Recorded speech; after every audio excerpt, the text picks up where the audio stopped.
Alright guys, it's Lunar here, welcome back to another Skyrim Special Edition mod video. Today guys, the Skyrim mods are not very good, I have to say. Every day I showcase the bigger mods, but today there are no real big ones. So I will just tell you guys all the mods that are released. With most of them, they're really only going to take like 20-30 seconds to go over. Maybe one of the two of them are a bit bigger. So the video title says we only have 8 mods as well, but we actually have more like 14 or something like that. Anyway, if you guys do enjoy today's video, please hit the like button and share it on Facebook, Twitter, Reddit, or anywhere else. I do really appreciate it, as it really helps me out a lot. Well, that's enough rambling from me guys, we can just jump to our first mod of the day. First up today guys, we have a mod called Khajiit Questionable Goods. Basically, this mod adds a custom fence into the game, who you can go to whenever you want to sell your stolen goods to. Located in Riften obviously, as it's the seedy place in the game, he comes with lots of gold and will pretty much buy anything that you're selling. That pretty much covers this mod, but we have another one to go with this one that's pretty similar. The next one is called Sketchy Shova's Shop, Skooma Dealer and Fence. Sketchy Shova Shop is a pretty similar mod to the last one, and is designed to act as a fence for you to use early in game, which is very handy. The difference being with Shova is that she is located in Riverwood, so a place to go right at the start, and she deals in skooma as her main business, so you can buy skooma and moon sugar from her, but she also buys stolen goods on the side, so you can get rid of all your stuff. Again, she comes with plenty of gold so you can steal loads and make a good profit. 2 useful mods that are perfect for any thief character, so you can start your stealing early without relying on the Thieves Guild. This mod is a really simple one guys, and it's called Jarls with Sleeves. A really simple mod that basically gives some of the Jarls in the game sleeves. That is actually this mod.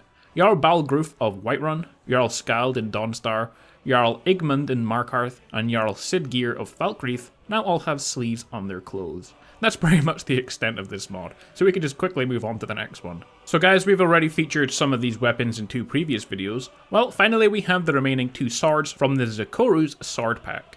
The sword pack that adds to the game the Damascus or Valerian steel swords. So we've already seen them in 2 previous videos. Well, this one adds to the game Venus and Luna.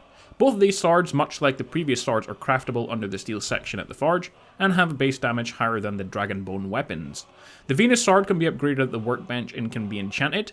The Luna sword, however, can be upgraded, but this one already comes with an enchantment on it called Silvered, and this enchantment deals extra damage to the undead. You can, however, actually craft a non-enchanted version if you want to have the sword with your own enchantments on it. Overall, I really enjoyed this sword pack. It's not very often we see swords designed for realistic playthroughs, and these swords are nice looking, lore friendly, strong, and the texture is good quality. So a good collection to have, I think, despite the file size. And that pretty much covers the Zikoru sword pack, and I don't think we will have any more of these in future videos.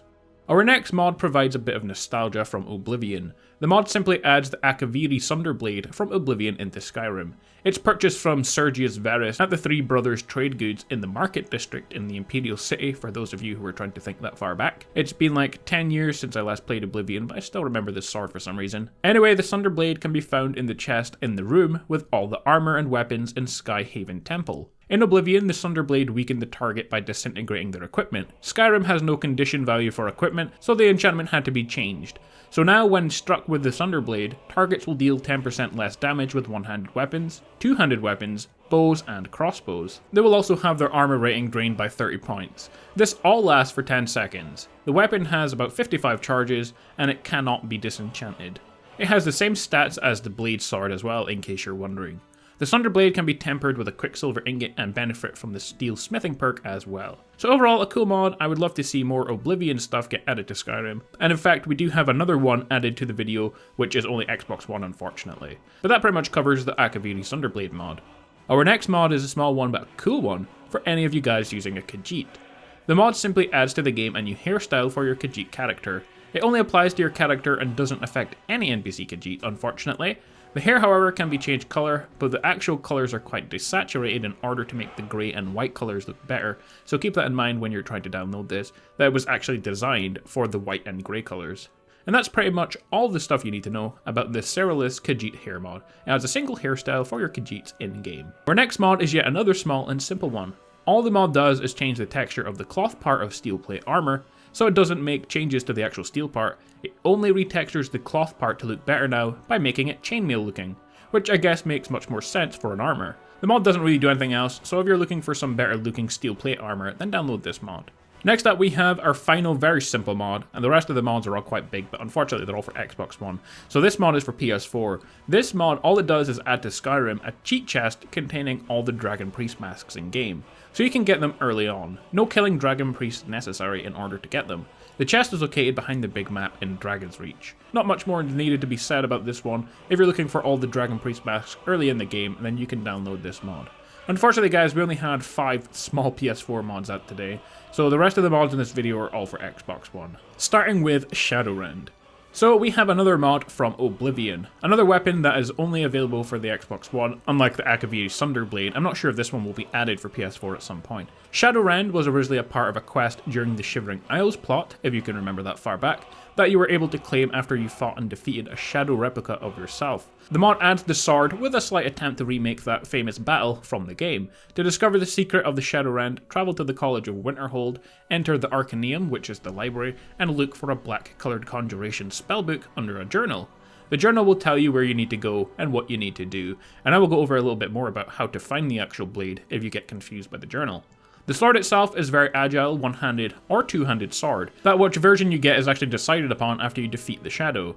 If your base skill with one-handed weapons is greater than it is with two-handed, Rend will be a one-handed sword. If your skills are the opposite, so two-handed, then you will get the two-handed.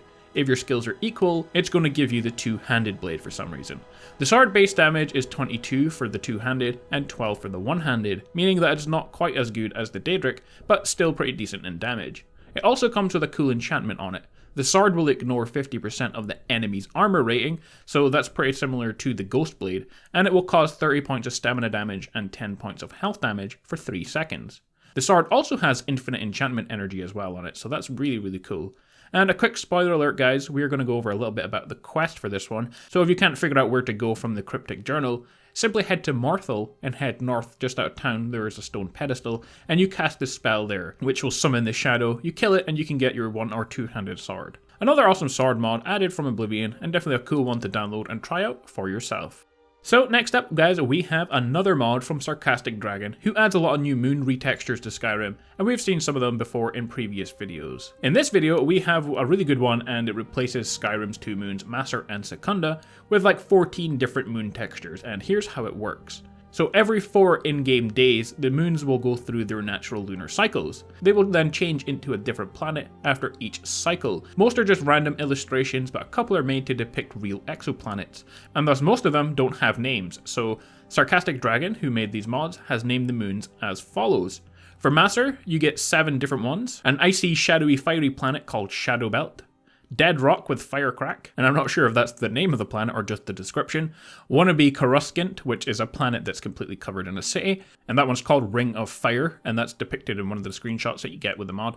Jacked Up Planet number 1, Kepler 22b, the first Earth-sized planet discovered in the habitable zone in real life, planet that looks like it threw something at it in Universe Sandbox 2, Super hot Jupiter. So those are all the mods for Maser. Secunda, Hot Potato, which is called Hellfire, Jacked Up Planet number 2, HD 189733b, the planet where it rains molten glass sideways, some planet that Hubble found and is apparently blue, Weird Greenie, Scary Dusty, wannabe Starkiller base with 2 tiny spaceships called Twisted Crevice. Overall a really good mod. I love the space, as you probably guessed by my name, Lunar, so I really like this mod and I think it's definitely worth downloading. Okay, so on to the next and final mod.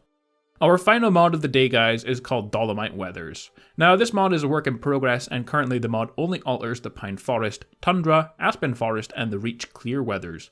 The aim of the mod is to be better than Vivid Weathers and Climates of Tamriel. The mod makes your game brighter, sharper, clearer, and adds more mid-tone contrasts. The file size is also around 1,000 times smaller, and it doesn't contain any scripts either, making it a good mod to download and means it won't really clash with much other mods. It's also compatible with Surreal Lighting and True Storms, which is handy for me, as I really like those 2 mods together, and according to the mod author, he made this mod with True Storms enabled, so that the Dolomite Weathers is completely compatible with it. However, this mod is not completely incompatible with climates of Tamriel and Vivid Weathers. It may replace some of the weathers, but the main reason is that there is quite a stark contrast in the way the mods look, so that's what makes them incompatible, rather than one of them cancelling each other out. Now, I really enjoy this mod. It definitely adds some cool effects to the game, especially if you're playing with surreal lighting and true storms. It makes the game look really cool, but for me especially, this works good because at nighttime it makes things a bit darker, and darker nights doesn't really work well with the mods I have installed. So that's one of the main reasons why I really like this one, other than it looking good. Well guys, there we have it, 14 brand new console mods for you to download and try out for yourself if you thought they sounded good. I'll be back later for another Skyrim video. It's going to be a fictional lore story today. I'm currently working on some top 10 mod videos and some more lore videos that are non-fictional, so they're actually about the in-game history, so look out for that as well. Hopefully tomorrow we get some extra mods that are a bit bigger than there were today. Well, it'll be actually the next day because tomorrow I can't really upload as I have some stuff to do, but what I'm going to do is take the top 10 mods from the week for PS4 and top 10 from Xbox, or maybe it'll be top 8, so it fits in better with the mod videos. But either way, I will add all the mods that I can that were my favourite from the past week to make tomorrow's mod video. It's either that or we don't have any videos tomorrow, as I really have a busy day. Anyway guys, if you enjoyed the video, like, comment and subscribe as always. Have an awesome day, and I will see you all next time for more Skyrim Special Edition. See you all then.